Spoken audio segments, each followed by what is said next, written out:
friends, welcome back for another video. Today I look forward to sharing with you 3 of my favorite dessert recipes that I recently tried out.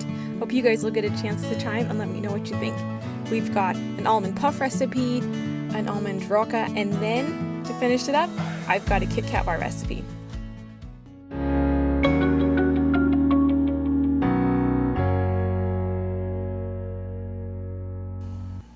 Well, it's another day. And today I have some friends coming over. We're going to do a little ornament making party. And I have a recipe for a peach puff kind of a pastry. It's kind of like bear claws. And it's one that my mom sent me. So I'm going to alter it to make it THM styled. So we'll see if it turns out. So anyways, let's go ahead and make the almond puff.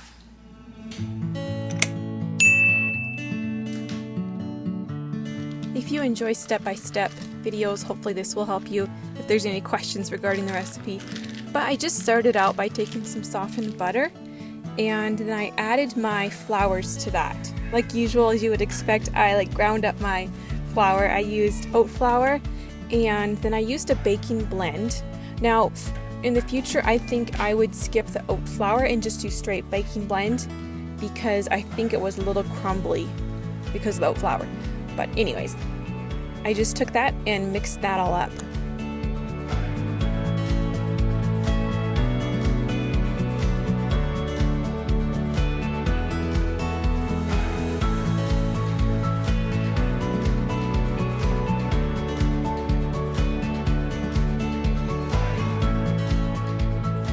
What do you guys typically eat the week after Christmas? Growing up, we often were just eating leftovers, you know. There were trays and plates of cookies that were kind of dried and whatever was left over from the week of Christmas or the weeks leading up to it. But let me know, are you guys making stuff or are you also eating leftovers?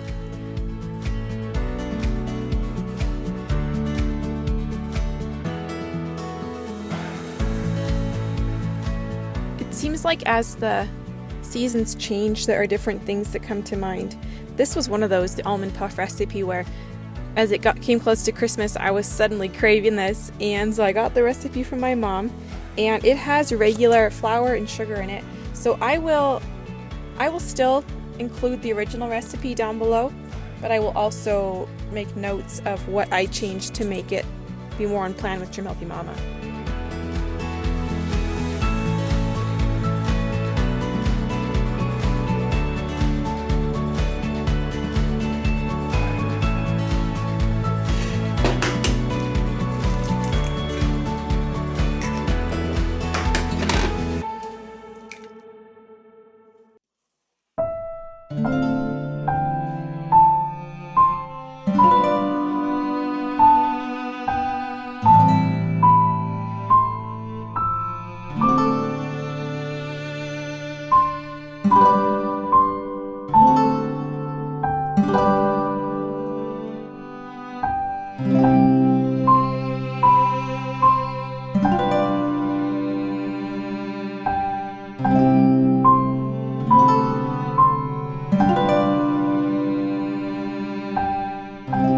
It is kind of an odd recipe because I'm not really used to using the beaters in a pot on the stove, but that was what the recipe called for, so I was trying to stick to the directions as much as possible.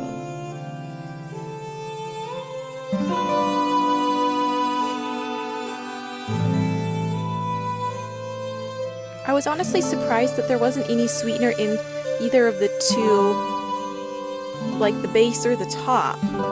But, because I remember it being super sweet. It ends up, all the sweetener is in the very, very top on the icing. It's a really delicious, a very light type of a snack.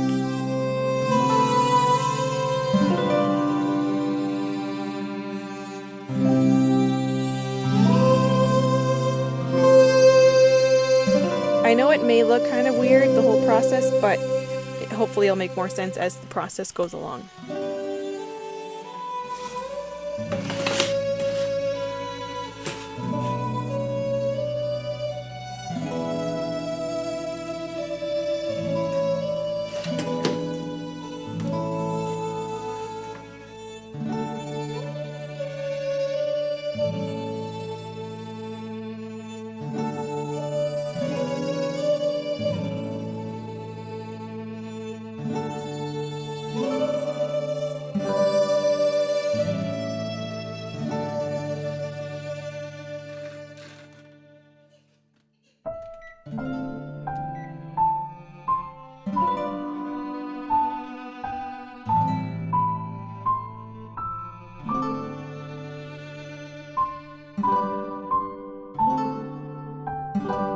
It just occurred to me that not everybody might know what a bear claw is.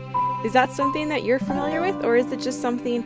I grew up in the Pacific Northwest, and so that was a pastry that you could get at coffee shops. So I don't know if that doesn't make sense, the term the bear claw, but it's just a light pastry with a kind of a light glaze, frosted glaze, and then it has almond flavoring. So they're super delectable and delicious.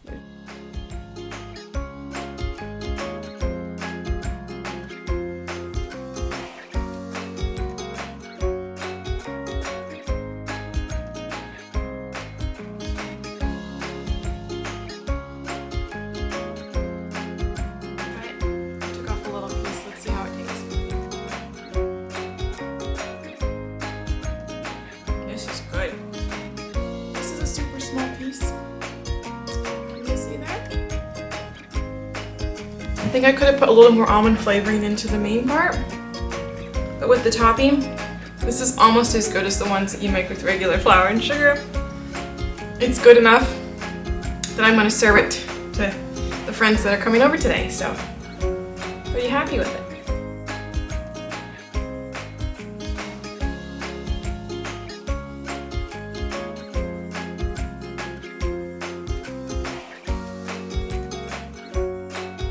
The roca that I made, it was delicious. It turned out really well, nice and crunchy. I was almost afraid it burned, but it didn't, thankfully. For the almond roca, I will have a recipe linked in the description, a similar recipe. I wasn't exactly able to share all the details to this recipe, but I'll have a similar one linked. The reason I was excited about it was because I had not been able to find any heavy cream, and most of the recipes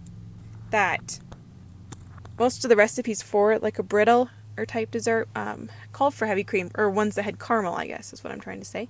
So this, I believe, is almost more like a toffee. I'm not really sure, to be honest. But it takes a whole lot of honey and a bunch of butter and all kinds of chocolate, so it's gotta be good, right? I will say my husband really loved it. He kept taking pieces when it was all done. I was like, we're supposed to take this places and share this with people, but anyways, it was kind of funny.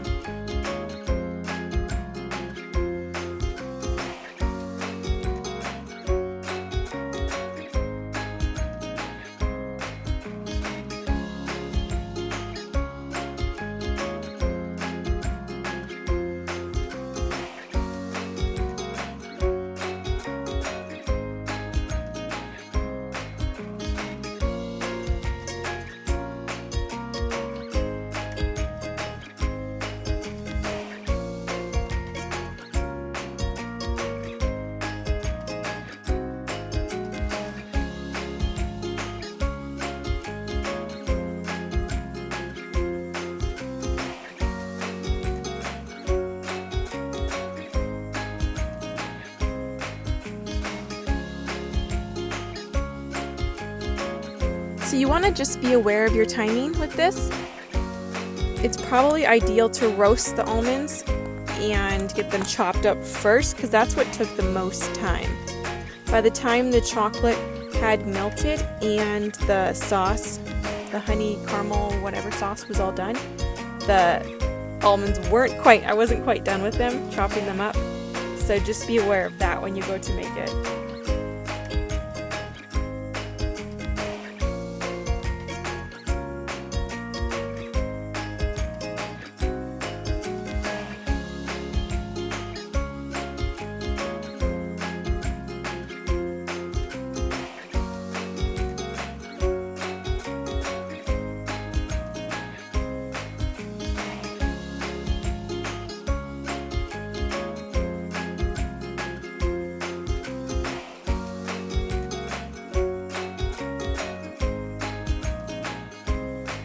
Oh, I should probably get a candy thermometer.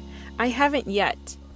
I've discovered, since I don't make caramel enough to know what it looks like when it's done, I really need a temperature of some sort, otherwise it doesn't go the best.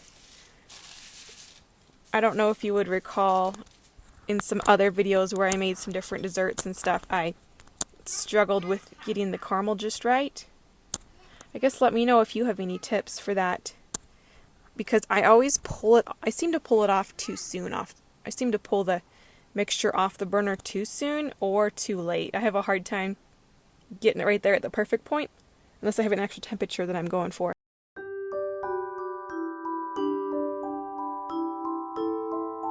Once the almonds were chopped, then I just spread them over the base of the pan and poured the chocolate over it, trying to just spread it out as much as possible. I did keep checking the caramel sauce or the toffee sauce, whatever it is, because I was just scared it was going to burn. It did get pretty dark, and I thought for a second maybe it had burned, but when I went to eat it later, it was perfect.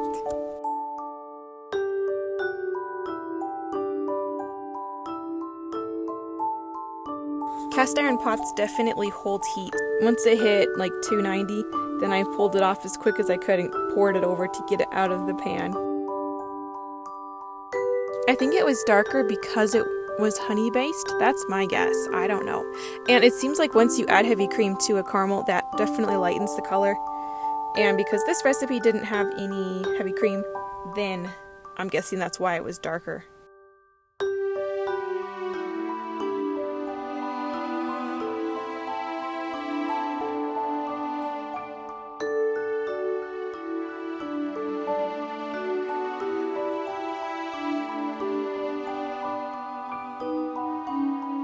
It said in the recipe to push the last of the nuts, the chopped nuts, down into the caramel, so I did that very gingerly, making sure I didn't push too hard. You could always use a cup or the back of a spatula or something just to make sure you don't get burned or anything.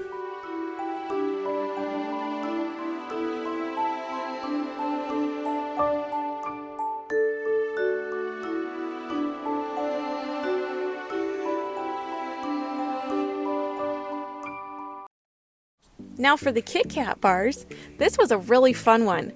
One of the reasons I wanted to make it was because I had gotten some Wassa crackers to make it. Actually, almost a year ago? It was amazing, the Wassa crackers still tasted good. I guess they had been sealed well enough. So anyways, I melted the butter and then added the peanut butter to that and stirred it all up. I thought this recipe looked really fun, just in general to make. I'll have the recipe linked for you below as well.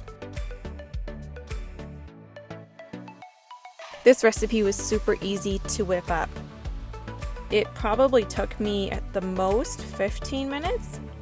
And keep in mind that was with the distractions of the kids, you know, taking care of them and getting them food and whatever else goes on when they're up during the day.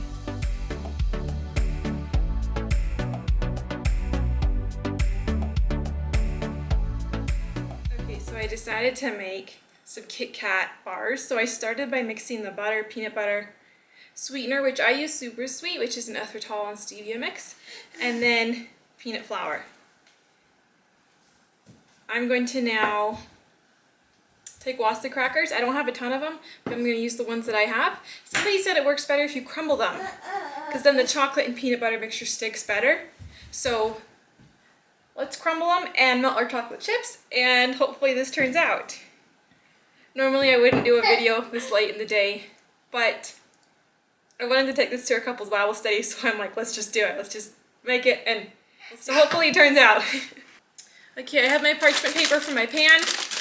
I am going to warm this up just so it gets runnier, and then the Wassa crackers for the base, I'm going to actually crumble them into here and then spread that out. I'm going to melt it in the microwave and just kind of keep doing it in little short increments just to make sure it doesn't go too long, but just so it's spreadable.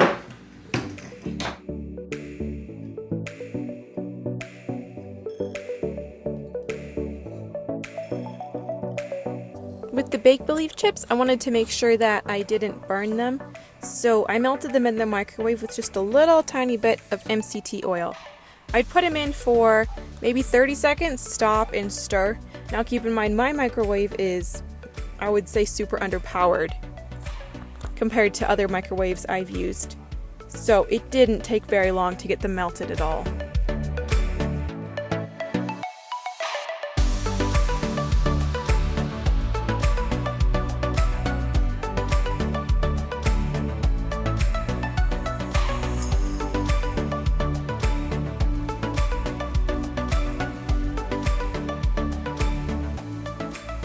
When it came to spreading the base layer, that was kind of difficult. The Wasta crackers, I probably should have crumbled a little bit better.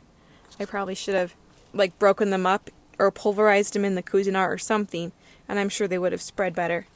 But they did soak up a lot of the liquid, and anyways, I kind of just smashed them into the bottom of the pan.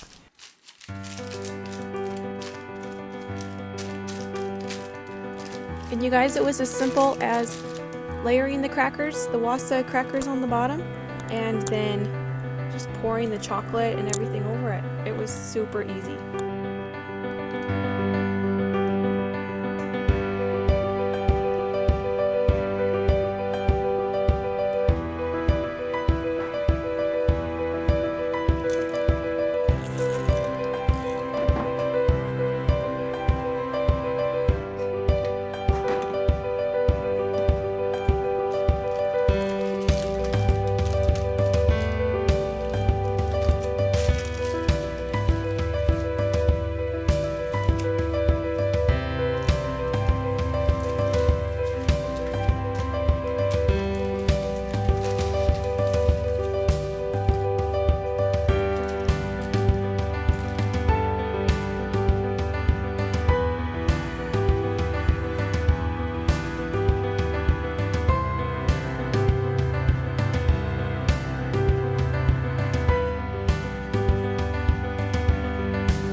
My friends, I made it. It surprisingly didn't take long at all. Isn't that delicious? I'm excited to try it. I'm gonna throw it in the fridge, let it harden up, and then it will be fun to try. So let me know if any of you guys try it and what you think of it. This would be an S category because the Wasta crackers are fuelful if you have just a small portion of them. And then with the chocolate and peanut butter, that turns it into an S because of the fat source. So anyways, yeah, let me know if you try it and what you think.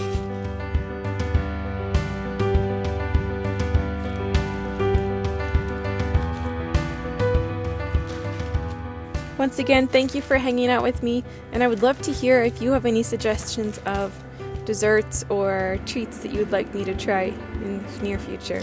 I'm looking forward to sharing with you another cleaning and kind of redecorating video. Now that Christmas is over, I'm looking forward to getting my house back to normal, get it in gear for the year. So if you enjoy cleaning and decorating type videos, I'll see you Saturday with a new one.